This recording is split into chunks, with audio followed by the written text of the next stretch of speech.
Hi, I'm Brian Liu, otherwise known as BLiu1 around the web. I'm currently a freshman at the University of Washington in Seattle, planning on majoring in computer science or human-centered design and engineering. During the fall of 2016, I was enrolled in a class called Info 102, or Gender and Information Technology. I often get asked, what's that class about? And I have a hard time explaining it because there is so much we cover in class. What is this class? I must warn you that I can't shrink a quarter-long class into a 10-minute video, but I can try to convey its essence and tell you what I learned from it. When I elected to take this class, I had a few objectives in mind. First, to understand what informatics is. Second, to figure out what an entire course devoted to the experience of women in tech could be about. And third, to learn what I as a male going into information technology could do about the situation of gender inequality in the industry. So to better understand what gender and infotech is, let's be clear about what it is not. Info 102 is not a GWiz course. It is not just about the pay gap or inequality in the workplace, nor does it focus on one aspect of technology. This course spanned a wide variety of topics, from the past and future of IT to the importance of diversity in general. As students, we are also encouraged to dive deep into the material and connect with it on a personal level.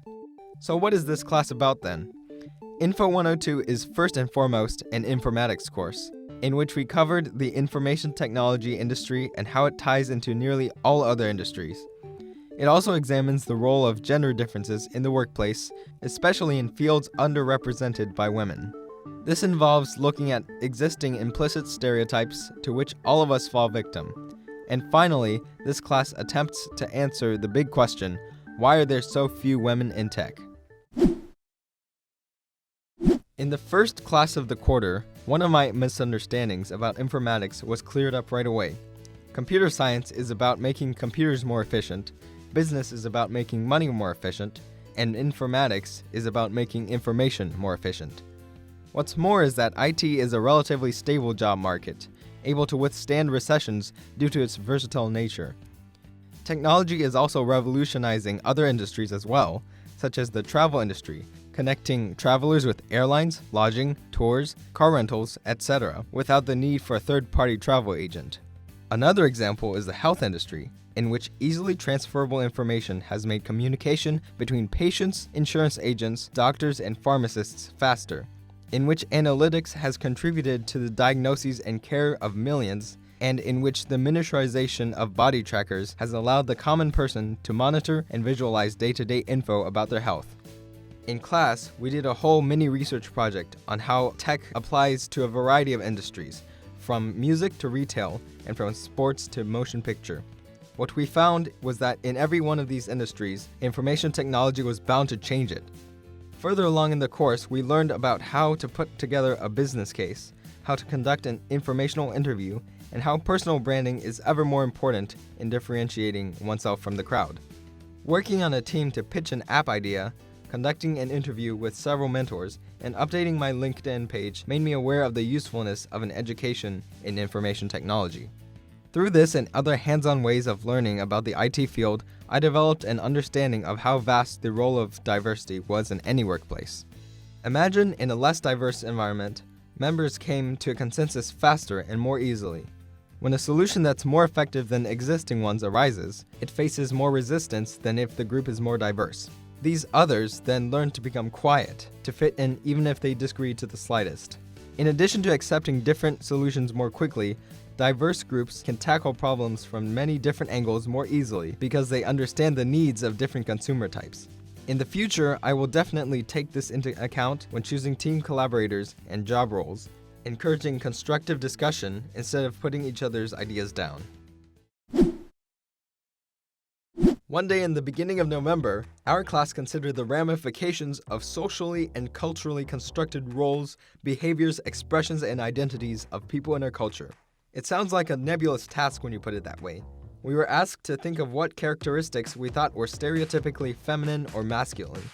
The traits that people listed seemed socially consistent, but neither I nor anyone I knew exemplified these descriptions of feminine or masculine. The surprising thing was that this makes sense. As fallible human beings, we make unrealistic inferences about other people's experiences all the time. In my Psychology 101 class, I learned that this makes sense biologically because the human brain evolved to categorize things quickly and automatically before more thoughtful comprehension takes place. If we don't think too hard about the situation at hand, our unconscious biases start to play a larger role than they should. Companies can set up programs to promote diversity in order to reduce the explicit biases people make. However, even efforts by diversity programs in companies don't always encourage discussion. As Verne Myers puts it so eloquently, diversity is being invited to the party, but inclusion is being asked to dance. It takes a deep level of engagement to connect with those that fall under the radar of our unconscious biases. Right now, what we notice is that certain people are the host of these particular environments, and without them actually inviting you on the mainstream. So where is John? I love the idea that he chose her. And I love the idea that she accepted it. It wasn't all perfect, as the other Geraldine talked about. It wasn't perfect. It was like she didn't even have experience. He's like, you know what? Let's make this work. That's what we mean when we say someone is inviting you to dance. We need to trust each other more. That being said, when some people's biases cause them to act in glaringly wrong ways, there is a reason to draw the sexual harassment card. Our in-class discussion about sexual harassment brought to the front of my mind the subtle but widespread problems that often go unnoticed, but still need to be dealt with. People should be more careful when they rely on false inferences when passing judgment on other people. In 1984, 37% of computer science was female. However, less than 18% of the current field is female. By 2020, there will be 1.4 million jobs available in computing-related fields. U.S. graduates are on track to fill 29 of those jobs. Women are on track to fill just 3%. These are alarming statistics considering that diversity is overall beneficial to new and exciting innovations, which begs the question, why are so few women in tech?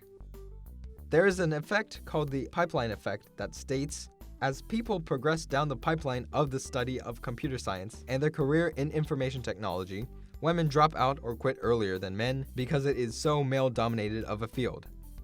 To examine why this occurs and how we can prevent this, I've fashioned a timeline that we can organize our thoughts around. Let's start in elementary and middle school. Why are these girls dropping out? During these early formative years, girls and boys both absorb cues from a variety of sources about what social norms describe each gender and how they should act in accordance. They may be influenced by parents, teachers, media such as television shows, games, toys, and in later years, their peers, in an effort to fit the norm. They may develop the idea that tech culture promotes social isolation. Content creators that do not question the model perpetuate the norms in this realm. How can we prevent this from happening? To dispel previous stereotypes of action figures for boys and princesses for girls, toys such as Goldie Blocks try to blend the good things about both sides and advertise a different, more inclusive message. To combat any negative stereotype of the geek, programs such as the Hour of Code by Code.org seek to educate even elementary schoolers on the foundations of programming. Since teachers act as role models who are in constant contact with children, to prevent teachers from unintentionally enforcing existing stereotypes, they should be educated by diversity programs on the potential influence they have on children's future perceptions of society. Why are these girls dropping out? After the rocky social territory of middle school, it is during high school that many girls find STEM an unworthy field to pursue. This could be due to more difficult class material, the pressure of other social or extracurricular responsibilities, the lack of role models, or an imposter effect in their classes. This involves a girl feeling out of place in a programming class of mostly boys. Self and peer expectations may also play a role in choosing STEM as a field of study. How can we prevent this from happening? There's a number of summer camps that exist solely to connect high school girls that code with each other and help minimize the feeling of loneliness in such an underrepresented field. These include Girls Who Code, Lesbians Who Tech, Ignite Worldwide, Black Girls Code, and the list goes on. STEM clubs in school can promote female participation by having females recruit as well as lead groups in the club. I could contribute my part by encouraging my sister to form a competitive math club once she enters high school. On a more exciting note, a field trip to a tech conference can be arranged, right? Why are these girls dropping out? Why so few? A report of the state of women in STEM careers tells us that groups subjected to negative stereotypes do not perform as well on tests as those not subjected to stereotypes, or those subjected to positive stereotypes. Because of a slight negative societal stereotype relating women and STEM, women tend to avoid the field even if they themselves do not believe the stereotype. A lack of female mentors who encourage a fit-in feeling could also lead to less involvement in STEM. How can we prevent this from happening? Acknowledging the existence of biases and cultural beliefs can lead to changes. Adopting a growth mindset and actively recruiting women into STEM majors and careers can make a big difference. Summer internships or developer programs such as Ada Developers Academy can better prepare women for their field. I believe that the proper advice and resources needed to jumpstart a successful career in STEM would be most beneficial. I also think that peer support is critical in keeping less self-confident females in the field. In this way will I try to do my part. Why? So, you got your first real job? Good luck representing the minority. The idea that a woman constantly needs to prove her worth in the industry is a sad reality, and biases that favor assertive male behavior and assistive female behavior remain to be dealt with. From the alumni panel commented on how sexist her team was, but decided against speaking up for political reasons. She and the other panelists encouraged asserting oneself in the workplace if one is treated unfairly. How? To get to know other members of the workplace, a woman could connect with other women in senior positions, set up a mentorship, and join a community such as Women Who Code. I think that an anonymous feedback system or chat room would greatly benefit anyone who feels that their opinions don't matter. Why? Many of the problems that exist in the early career carry over into the mid-career. Furthermore, the growing concern of potential maternity leave makes senior members less likely to promote women in their 30s due to a concern of the women pulling out of the workforce temporarily or completely. How? Communication is key when it comes to this step. If false misconceptions arise, both senior management and the female employee should seek out a solution without anxiety. The Rooney Rule from NFL hiring can also be applied to the tech industry at this stage, ensuring that at least one minority member is interviewed for each senior position opening. This can help bridge the gap between high and low. Senior level executives often drop out of tech because of burnout, the feeling that one's actions are ineffective, the increase of exhaustion, and loss of enthusiasm and motivation. To prevent this burnout, connecting and collaborating with other senior-level leadership to reduce stress can help maintain a work-life balance. Personal career plan. During a class early in October, we examined the different roles in the IT industry.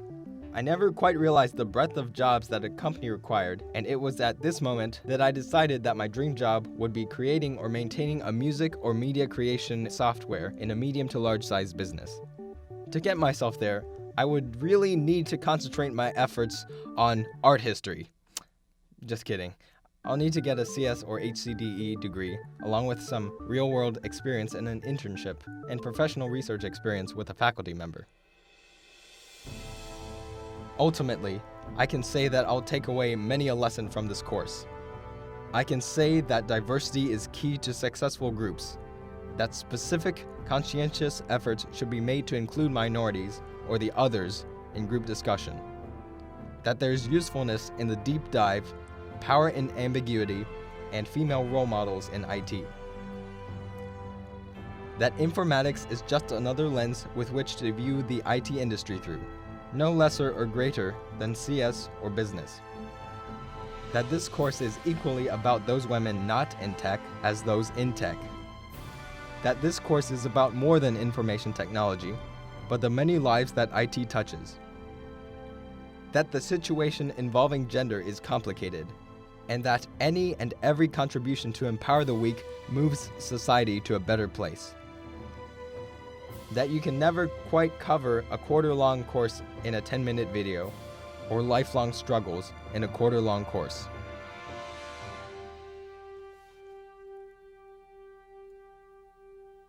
I want to end with a quote from Kurt Vonnegut.